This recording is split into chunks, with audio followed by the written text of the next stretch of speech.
चुनाव सुशासन और विकास के लिए है। आज जो है वो देश में जिस तरह से बदलाव की आंधी है, देश बदलाव के लिए करवट ले रहा है, वो इस बात ठीक है कि आज भारतीय जनता पार्टी श्री नरेंद्र मोदी जी के नेतृत्व में देश में एक विकास को समर्पित, एक सुशासन को समर्पित सरकार बनने वाली है।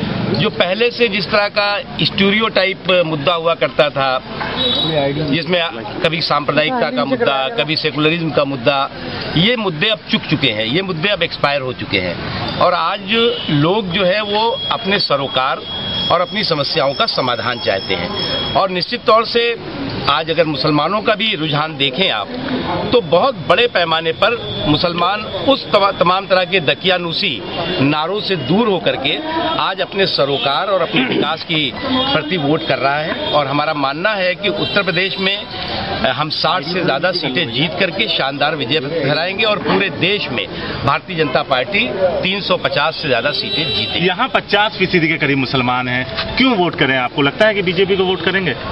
उन्हें वोट करना होगा अपनी सुरक्षा के लिए, वोट करना होगा समृद्धि के लिए, वोट करना होगा सुशासन के लिए। सुरक्षा, समृद्धि और सुशासन एक ऐसा मुद्दा है जो मुद्दा की समाज के सभी वर्गों के बीच में है। आप क्यों नहीं लड़े फिर 1999 के बाद कभी यहाँ से? क्योंकि हमने कुछ कार्यकर्ताओं से पिछले हफ्ते बात किया था, उन्होंने कहा कि नकवी साहब को मैदान में आना चाहिए। देखिए, पहली बात तो हम पार्टी के समर्पित कार्यकर्ता हैं और पार्टी ने निर्णय किया कि मुझे चुनाव प्रबंधन के काम में ख्वाहिश नहीं थी। चुनाव नहीं, हम तो हमारी तो ख्वाहिश पार्टी के साथ है। हमारे यहाँ पर कार्यकर्ताओं की, हमारे यहाँ पे लोगों का जो प्यार है वो निश्चित तौर से मैं उसे नतमस्तक होकर के सलाम करता हूँ।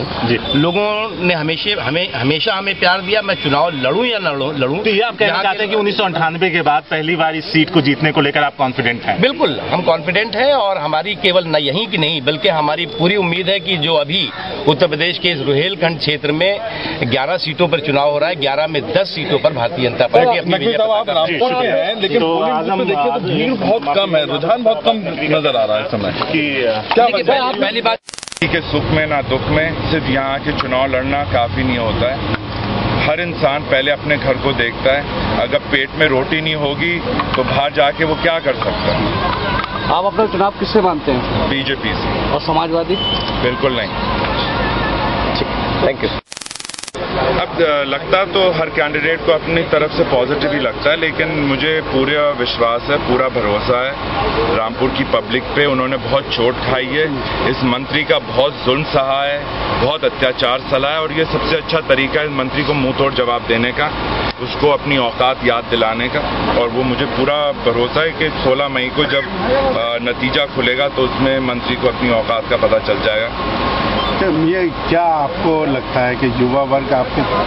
हाँ, मेजॉरिटी देखिए 100% किसी भी वर्ग की किसी को नहीं मिलती है, लेकिन मेजॉरिटी मुझे मिलेगी क्योंकि मैं हमेशा सबसे ज़्यादा युवाओं से जुड़ा हुआ भी हूँ और पर्सनल लेवल पे उनसे मैं डील भी करता हूँ, उनकी बातें भी सुनता हूँ। और बाकी राजनीतिक दल तो उनको बच्चा ही समझती है, लेकिन मैं समझता हूँ कि ये जो जनरेशन है 18 और 35 के बीच की, यही मेरे चुनाव की रीढ़ की हड्डी है। आजम खान के आप विरोधी हैं, खुलकर आप विरोध करते रहे हैं, आपको क्या लगता है एंटी इनकम्बेंसी जो गवर्नमेंट ऑफ यूपी की है या आजम खान? एंटी इनकम्बेंसी ज़्यादा मंत्री की है सरकार के मुकाबले में, क्योंकि सरकार तो वही करती है जो मंत्री कहता है रामपुर में, तो सबसे ज़्यादा तो लोग इससे परेशान हैं। आपको क्या लगता है उसका फायदा आपको ही मिलेगा या भाजपा को मिलेगा? क्या जो जनता के साथ खड़ा होता है फायदा उससे ज़्यादा मिलता है। बाकी जो भाजपा है उसका प्रत्याशी तो मुरादाबाद का है, ना वो किसी आप देख रहे हैं कैसा पोलराइजेशन हो रहा है। क्या ये देश के भैया मैं तो आपके माध्यम से पूरे देश तक आज ये पहुंचाना चाहता हूं कि नरेंद्र मोदी जी ने अपनी स्टेट में परवीन तोगड़िया साहब जो बहुत से लोगों के हीरो हैं, क्या हश्र किया उनका? अशोक सिंघल साहब का क्या हश्र किया? कितने 100 और कितने 1000 मंदिर तोड़े। जस्ट लाइक हिटलर, और हिटलर से देश नहीं चलता, हिटलर का देश हिटलर से नहीं चला। सर आपको लेकर ही बार बार क्यों इस तरह के विवाद आते हैं? ये मेरा सौभाग्य है कि मैं सही बात कहता हूँ, आप सही बात आगे पहुँचाते हैं। वोटिंग देने के बाद अभी कर लेंगे। मेरे साथ दृष्टि चली। अच्छा नहीं हम अभी कर लेंगे फिर। वन सेकेंड मैं क्या कर सकता हूँ? मोहन कहा नहीं है किसी से। थोड़ा सा 1 सेकेंड आपका तो चैनल ऑन है भी नहीं है बॉस। 1 सेकेंड मैंने तो कहा नहीं, तो आप दोगे हम लोग खड़े होने के लिए। लेकिन इस बारे में सोचना चाहिए, इस बारे में सोचना चाहिए कि मेरी जबान बंद करके, मुझे खामोश करके कोई बहुत अच्छी बात नहीं हुई है।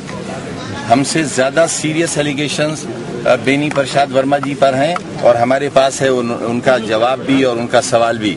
एब्यूजिव लैंग्वेज तक इस्तेमाल की है। हम कभी सभ्यता के दायरों से बाहर नहीं निकलते हैं।